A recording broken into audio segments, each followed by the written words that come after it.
ബാവലിപ്പുഴയുടെ തീരത്ത് മണ്ണും മഴയും മനുഷ്യനും ഒന്നായിത്തീരുന്ന ഇടം.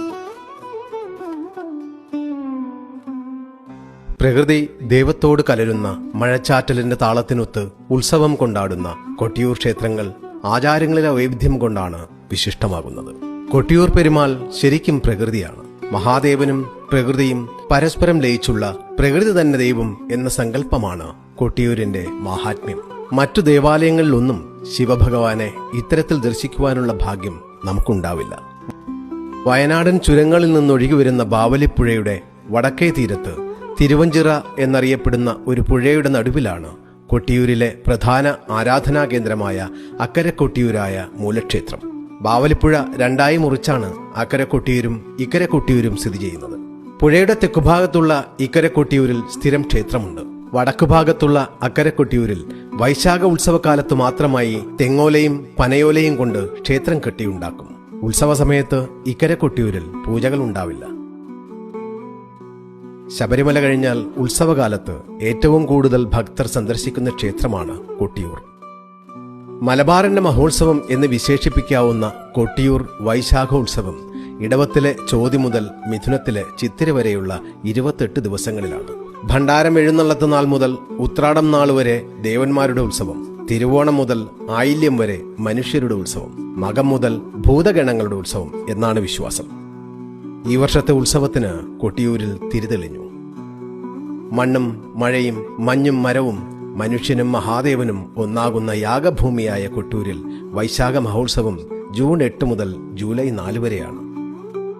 പ്രധാന ദിവസങ്ങൾ ജൂൺ 8 നെയ്യാട്ടം, ജൂൺ 17 ഇളനീർ വയ്പ്, ജൂൺ 18 ഇളനീരാട്ടം അഷ്ടമി ആരാധന, ജൂൺ 30 മകം കലംവരവ്, ജൂലൈ 4 തൃക്കലശാട്ട്. ഇവിടെ ജലാശയത്തിന് നടുവിൽ സ്വയംഭൂവായി മണിത്തറയിൽ മഹാദേവനും ശക്തി ചൈതന്യമായ പാർവതീദേവി അമ്മാറക്കൽ തറയിലും കുടികൊള്ളുന്നു.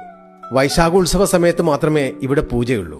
ബാക്കി കാലത്ത് ഇക്കരെ കൊട്ടിയൂരിലാണ് ഭഗവൻ സന്നിഹിതനായിരിക്കുക. ഈ കാലത്ത് അക്കരെ കൊട്ടിയൂരിലേക്ക് ആർക്കും പ്രവേശനമുണ്ടാവുകയില്ല. വിശാഖം നാളിലെ ഭണ്ഡാരം എഴുന്നള്ളത്തിന് മുമ്പും മകം നാൾ ഉച്ചശീവേലിക്ക് ശേഷവും സ്ത്രീകൾക്ക് അക്കരെ കൊട്ടിയൂർ ക്ഷേത്രത്തിൽ പ്രവേശനം ഉണ്ടായിരിക്കുന്നതല്ല. അതായത് ജൂൺ 9 അർദ്ധരാത്രി ഭണ്ഡാരം അക്കരെ കൊട്ടിയൂർ ക്ഷേത്രത്തിൽ പ്രവേശിക്കുന്നതിന് മുമ്പും ജൂൺ 30 ഉച്ചശീവേലിക്ക് ശേഷവും സ്ത്രീകൾക്ക് അക്കരെ കൊട്ടിയൂർ ക്ഷേത്രത്തിൽ പ്രവേശനം ഉണ്ടായിരിക്കുകയില്ല എന്ന് സാരം. ദൂരദേശങ്ങളിൽ നിന്നും പൊതുഗതാഗത മാർഗം പോകുന്നവർ തലശ്ശേരി റെയിൽവേ സ്റ്റേഷനിൽ ഇറങ്ങിയാൽ അടുത്തു തന്നെ ബസ് സ്റ്റേഷനുണ്ട്. അവിടെ നിന്ന് ഉത്സവ ദിവസങ്ങളിൽ പതിവിലേറെ ബസ്സുകൾ ക്ഷേത്രത്തിലേക്ക് ഒരുക്കിയിട്ടുണ്ട്. കൊട്ടിയൂർ ക്ഷേത്രങ്ങളിൽ ഇക്കാലയളവിൽ ദർശനത്തിന് പോകുന്നവരുടെ ഏറ്റവും വലിയ ആദി എവിടെ താമസിക്കും എന്നുള്ളതാണ്. കൊട്ടിയൂർ ക്ഷേത്രത്തിന് സമീപം ഗസ്റ്റ് ഹൗസുകൾ, ഹോട്ടലുകൾ, ഹോം സ്റ്റേകൾ എന്നിവയുൾപ്പെടെ നിരവധി താമസ സൗകര്യങ്ങൾ ലഭ്യമാണ്. എന്നാൽ ഉത്സവ സീസൺ ആയതിനാൽ മുൻകൂട്ടി ബുക്ക് ചെയ്യുന്നതായിരിക്കും നല്ലത്. നിങ്ങളുടെ ബഡ്ജറ്റ്, മുൻഗണനകൾ, താമസ കാലയളവ് എന്നിവ അടിസ്ഥാനമാക്കി താമസ സൗകര്യം തിരഞ്ഞെടുക്കുക. നിങ്ങൾ ഹോം സ്റ്റേ ആണ് തിരഞ്ഞെടുക്കുന്നതെങ്കിൽ Airbnb എന്ന ബുക്കിംഗ് സൈറ്റോ ഹോട്ടൽ റൂമിനായി അഗോഡ, മേക്ക് മൈ ട്രിപ്പ് എന്നീ ബുക്കിംഗ് സൈറ്റുകളോ നോക്കാം. കൊട്ടിയൂർ ക്ഷേത്രം വക താമസ സൗകര്യം കുറഞ്ഞ ചെലവിൽ ലഭ്യമാണ്. ബന്ധപ്പെടുവാനുള്ള ലാൻഡ്ലൈൻ നമ്പർ വീഡിയോയുടെ ചുവടെ ചേർത്തിട്ടുണ്ട്. എല്ലാ വിശ്വാസികൾക്കും ഈ ഉത്സവകാലത്ത് കൊട്ടിയൂർ പെരുമാളിന്റെ ദർശനഭാഗ്യമുണ്ടാകട്ടെ എന്ന് മന്ത്രിയും പ്രാർത്ഥിക്കുന്നു. ഏവർക്കും നന്മകളുണ്ടാകട്ടെ.